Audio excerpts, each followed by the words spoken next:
நேர, என் அன்பு செல்லமே, என்னுடைய அழகான தங்கமே, வாழ்க்கையில் நீயும் எத்தனையோ விஷயங்களை எல்லாம் தாண்டி தாண்டி போகிறாய். ஆனால் இந்த பண பிரச்சனையை உன்னால் தாண்டவே முடியவில்லை. ஏதாவது செய்தாலாவது முன்னுக்கு வந்து விடலாமா? ஆனால் செய்யும் காரியம் எப்பொழுதும் நேராக இருக்க வேண்டும். எந்த ஒரு குறுக்கு வழியிலும் இருக்கக்கூடாது. நமக்கு பணம் வருகிறது என்றால் அது மற்றவர்களுக்கு ஒரு ஆபத்தாக இருக்கக்கூடாது. அது நமக்கு கடைசி வரைக்கும் நல்லதாகத்தான் இருக்க வேண்டும் என்று உன்னுடைய மனதில் எப்பொழுதும் இந்த விஷயத்தையே நினைத்து கொண்டு இருப்பாய். உன்னுடைய வாழ்க்கையில் நீ எதை யோசிக்கிறாய், எந்த விஷயத்தை கேட்கிறாய் என்பது எனக்கு நன்றாகவே புரிகிறது. உன்னுடைய வாழ்க்கையை பற்றி உனக்கு எந்த ஒரு இடத்திலும் கவலை இருக்க வேண்டும் என்று அவசியம் வேண்டாம். ஏன் தெரியுமா? உன்னுடைய வாழ்க்கையை பற்றி முழு விவரமும் எனக்கு தெரிவதனால் உன்னுடைய வாழ்க்கையில் என்ன நடக்கிறது, ஏது நடக்கிறது என்பது எனக்கு தெரியும். நீ கவலைப்பட வேண்டாம். சந்தோஷமாக இருந்தால் மட்டுமே போதும். உன்னுடைய வாழ்க்கையில் எல்லா விஷயமும் மிக மிக பெரிய அற்புதமான விஷயங்களாக மாறிவிடும். உன்னுடைய வாழ்க்கையில் இப்போதைக்கு என்ன தெரியுமா? உன்னுடைய மனதில் தோன்றிக் கொண்டே இருப்பது, நம்முடைய வாழ்க்கையில் பணப்பிரச்சனை எப்பொழுது சரியாகும்? இந்த சாய் அப்படியே அவருடைய வேலையை பார்த்து கொண்டு பேசாமலேயே இருக்கிறார். நாம் வணங்குகிறோம், அதை காதில் வாங்குகிறாரா இல்லையா என்று கூட தெரியவே இல்லை. என்னத்தான் நடக்கிறது நம்மை சுற்றி என்று அதிகமாக கவலைப்பட்டு கொண்டு இருக்கிறார். தங்கமே, நீ கவலைப்பட வேண்டிய அவசியம் எப்பொழுதும் உனக்கு வேண்டவே வேண்டாம். ஏனென்றால் உனக்கு ஒரு சூட்சமமான வழியை காட்டுவதற்காகத்தான் வந்திருக்கிறேன். நீ எத்தனையோ விஷயங்கள் எல்லாவற்றையுமே உன்னுடைய வாழ்க்கையில் செய்துவிட்டாய். உன்னுடைய வாழ்க்கையில் நிறைய விஷயங்களை நீ செய்துவிட்டாய். ஆனால் நான் சொல்லும் இந்த விஷயத்தை நீ செய்து பார். உன்னுடைய வாழ்க்கையில் கட்டாயமாகவே உன்னுடைய வாழ்க்கையில் மிகப்பெரிய ஒரு மாற்றத்தை நீ காண்பாய்.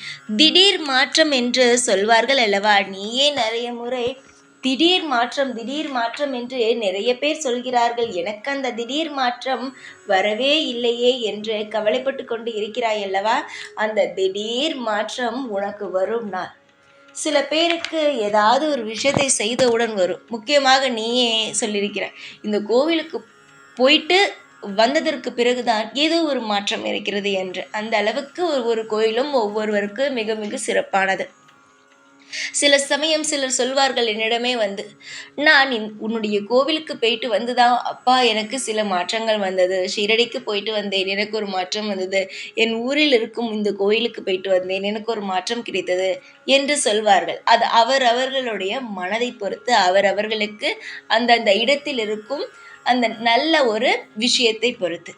உன்னுடைய வாழ்க்கையில் நீ எந்த இடத்திற்கு போயிட்டு வந்ததற்கு பிறகு சில மாற்றங்கள் வந்தது சொல் பார்க்கலாம்.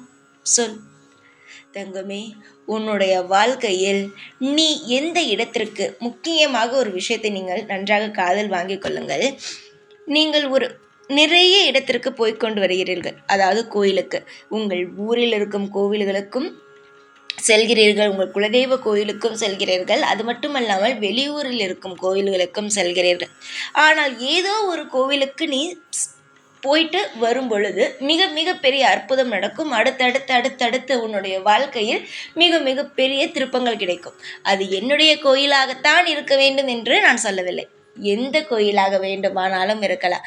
உங்களுக்கு மட்டும்தான் தெய்வத்தின் வேறு வேறு வேறு உருவம். ஆனால் தெய்வங்கள் நாங்கள் எப்பொழுதும் ஒரே உருவமாகத்தான் இருக்கிறோம். புரிகிறதா? தெய்வங்கள் நாங்கள் எப்பொழுதும் ஒன்றுதான். நீங்கள் ஒவ்வொரு உருவத்தை வைத்து வழிபடுகிறீர்கள். தங்கமான பிள்ளையே, உன்னுடைய வாழ்க்கையில் இதுவரைக்கும் எத்தனையோ கோவிலுக்கு சென்றிருப்பாய். சிறு வயதில் அல்ல, நினைவு தெரிந்ததிலிருந்து, ஒரு படிக்கும் காலத்திலிருந்து இப்பொழுது வரைக்கும் ஒரு கோவிலுக்கும் சென்றிருப்பாய். நீ கோவிலுக்கு செல்லும் பொழுது எல்லா கோவிலிலும் உனக்கு ஏதாவது விஷயம் நடக்குமா என்று கேட்டால் இல்லை. ஏதோ ஒரு நேரத்தில் ஏதோ ஒரு கோயிலில் உனக்கு ஒரு அற்புதம் நடக்கும். திடீரென்று ஒரு குங்குமம் உனக்கு கிடைக்கும், திடீரென்று ஒரு பிரசாதம் உனக்கு கிடைக்கும். அவ்வளவு பேர் இருப்பார்கள். அந்த அவ்வளவு பேரையும் தாண்டி உன் கையில் அந்த ஐயர் இல்லை யாராவது ஒரு நபர் ஒரு பூவை கொண்டு வந்து தருவார்கள். அந்த இடம் மிகவும் உனக்கு அற்புதமாக தெரியும். ஏன் இவ்வளவு பேரை தாண்டி எனக்கு இவர் இவ்வளவு பெரிய பூக்களை தர வேண்டும்? ஏன் ஒரே ஒரு பூவை மட்டும் ஏன் தர வேண்டும்? ஏன் குங்குமத்தை தர வேண்டும்? திடீரென்று ஒரு அம்மா வந்து ஏன் நீ நன்றாக இருப்பாய் என்று ஆசீர்வாதம் செய்ய வேண்டும் என்று உனக்கு தோன்றும். ஏன்னால் அத்தனை நபர்கள் இருக்கும் பொழுது உன் மீது ஏன் இவர்கள் எல்லாம் வைக்க வேண்டும் என்பது உனக்கு தோன்றும். அந்த மாதிரியான இடம், அந்த மாதிரியான கோவில். ஒரு கோவிலுக்கு போயிட்டு வந்ததற்கு பிறகு வீட்டில் நீ செய்யக்கூடிய அனைத்து காரியமும் வெற்றியாக நடக்கும். அது போன்ற கோவில் எல்லாம் உனக்கு நன்றாக தெரியும். உன்னுடைய வாழ்க்கையில் அது போன்ற ஒரு கோவில் இருக்கிறது. நீ நினைப்பாய் அந்த கோவிலுக்கு எப்படியாவது வருஷத்திற்கு ஒரு முறையாவது போயிட்டு வர வேண்டும் என்று. ஆனால் அதற்கு கூட உன்னிடம் பணம் இல்லாமல் இருக்கும். ஆனால் ஒரே ஒரு விஷயத்தை தெரிந்து கொள். உன்னுடைய வாழ்க்கையில் எந்த இடத்திற்கு போயிட்டு வந்ததற்கு பிறகு அற்புதம் நடக்கிறதோ, எந்த ஒரு கோவிலில் உனக்கு சுப சகுனத்தை காட்டுகிறதோ அந்த கோவிலுக்கு நீ வருஷத்திற்கு ஒரு முறையாவது நீ அங்கு போய் அந்த தெய்வத்தை வழிபட்டு வா. எதுவுமே செய்ய வேண்டாம். நீ போனால் உடனே அர்ச்சனை செய்ய வேண்டும், அந்த தெய்வத்திற்கு பூ வாங்கி கொடுக்க வேண்டும், பழம் வாங்கி கொடுக்க வேண்டும், காசுகளை உண்டியில் போட வேண்டும் என்று நினைக்கிறாய். போக்குவரத்திற்கு, அதாவது போவதற்கும் வருவதற்கும் நீ பணத்தை வைத்துக்கொள். அதாவது எல்லாவற்றிலும் நான் உதவி செய்வேன். உனக்கு நல்லபடியாக போவதற்கு வருவதற்கு முழு துணையாக இந்த சாய் இருப்பேன். நீ ஒரு மனதில் நினைக்கிறாய் பத்தியா, கோவிலுக்கு போனால் இந்தந்த விஷயத்தை வாங்கி விட்டு வர வேண்டும், அந்தந்த விஷயத்தை தெய்வத்திற்காக செய்ய வேண்டும் என்று அதை எந்த தெய்வமும் எதிர்பார்ப்பது கிடையாது. மனதார உன்னுடைய தாய் வீட்டுக்கு எப்படி போவாய்? ஏதாவது வாங்கி கொண்டு போவாயா? உன்னிடம் இருக்கும் பொழுது வாங்குவாய், இல்லாத பொழுது அம்மா என்று ஓடி போவாய் அல்லவா? அப்பா என்று ஓடிப்போய் அந்த வீட்டில் உட்கார்ந்து கலகலப்பாக பேசிக்கொண்டு உன்னுடைய வீட்டில் நடப்பதை அப்படியே உன்னிடம் அம்மாவிடமும் அப்பாவிடமும் சொல்லிக்கொண்டு எந்த அளவுக்கு உரிமையாக இருப்பாயோ அதே போலவே அந்த கோவிலுக்கு போயிட்டு நீ திரும்ப வா. நிச்சயமாக உன்னுடைய வாழ்க்கையில் மிகப்பெரிய ஒரு மாற்றம் கிடைக்கும். அது மட்டும் அல்லாமல் உன்னுடைய எதிர்பார்ப்புகள் நிச்சயமாக அந்த இடத்திற்கு நீ போயிட்டு வரும் பொழுது பூர்த்தியாகும். நீ எந்த அளவு உன்னுடைய வாழ்க்கையில் செல்வங்கள் வேண்டும் என்று நினைக்கிறாயோ அந்த அளவு செல்வங்கள் நிச்சயமாக உனக்கு கிடைக்கும். எந்த ஒரு நிலையிலும் கவலை மட்டும் பட வேண்டாம். இந்த சாய் இருக்கிறேன் உனக்கு அதிகமான விஷயத்தை சொல்ல. உன்னுடைய வாழ்க்கையில் எந்த நேரம் கஷ்டம் தரும், எந்த நேரம் யோகம் தரும் என்று எனக்கு தெரியும். இது இப்பொழுது யோகமான நேரம். உன்னுடைய மனதில் இந்த கோயிலுக்கு போக வேண்டும் என்ற ஒரு ஆசை இருக்கிறது. ஆனால் அதற்கான பணம் உனக்கு கிடைக்கவில்லை. தூரத்தில் இருந்தாலும் சரி, அருகில் இருந்தாலும் சரி, எந்த தெய்வம் எப்பொழுது கூப்பிடுகிறதோ அப்பொழுதுதான் நீங்கள் போக முடியும். என்னுடைய ஷீரடிக்கு வர வேண்டும் என்று பல நாள் கனவு. ஆனால் வர முடிகிறதா இன்று வரைக்கும்? நான் உன்னை கூப்பிடுவேன். எப்படி கூப்பிடுவேன் என்றால், யாரிடமும் கடன் வாங்காமல் உன்னுடைய உழைப்பினால் வரும் காசினால் உன்னுடைய வாழ்க்கையில் நான் உன்னை கூப்பிடுவேன். எப்படி என்பதை புரிந்து கொள். கடன் வாங்கிதான் ஒரு கோவிலுக்கு செல்ல வேண்டும் என்ற அவசியம் கிடையாது.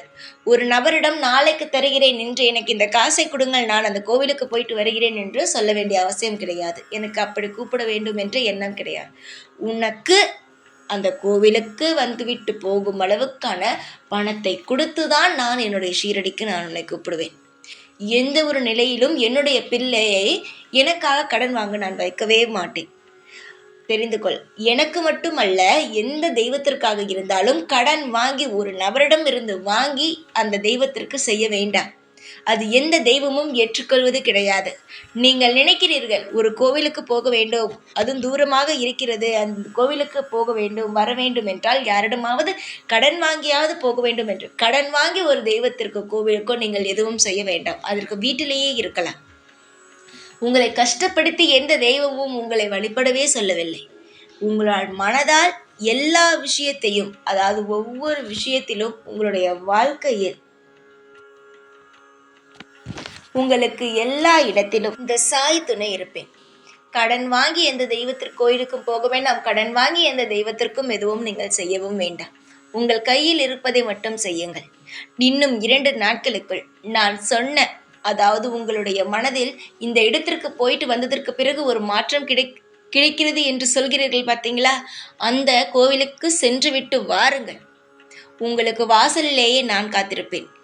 அந்த கோவிலுக்கு நீங்கள் செல்லும் பொழுது சென்று விட்டு அந்த கோவிலிலிருந்து வாசலில் நீங்கள் காலடி எடுத்து வைக்கும் பொழுது உங்கள் முன் நான் நிற்பேன். அது எந்த ரூபத்தில் வேண்டுமானாலும் நிற்பேன். ஆனால் என்னுடைய நான் தான் அது என்பதை உங்களால் புரிந்து கொள்ள முடியும். புரிகிறதா? நன்மைகள் உண்டாகட்டும், ஐஸ்வர்யங்கள் கிடைக்கட்டும், உனக்கு தேவையான பணத்தை நானே தருவேன். தீராத பிரச்சனைகள் தீரும். அது மட்டுமல்லாமல் திடீரென்று செல்வங்களும் வளங்களும் ஏற்படும். அதாவது உங்களுக்கு வந்து சேரும். காலம் முழுவதும் உங்களுக்கு சந்தோஷத்தை மட்டும் தரும் இந்த சாய் உங்களுக்கு ஒரு நல்ல வழியை காட்டியிருக்கிறேன். அதன்படி நீங்கள் நடந்து கொண்டீர்கள் ஆனால் நிச்சயமாக உங்களுக்கு நல்லது மட்டுமே நடக்கும். எந்த ஒரு இடத்திலும் உங்களுடைய மனதை மட்டும் விட்டு விடாதீர்கள். எல்லாவற்றுக்கும் ஒரு வழி உண்டு. உங்கள் மனதில் இருந்த அனைத்து கேள்விகளுக்கும் பதிலை சொல்லிவிட்டேன். இதற்கு மேல் உங்களுடைய வாழ்க்கையில் நீங்கள் எப்படி நடக்கிறீர்களோ அதுதான் உங்களுடைய வாழ்க்கை. சந்தோஷமாக இருங்கள். எப்பொழுதும் உங்கள் கூடவே இருப்பேன். இந்த சாய்நாத். ஓம் சாய்ராம்.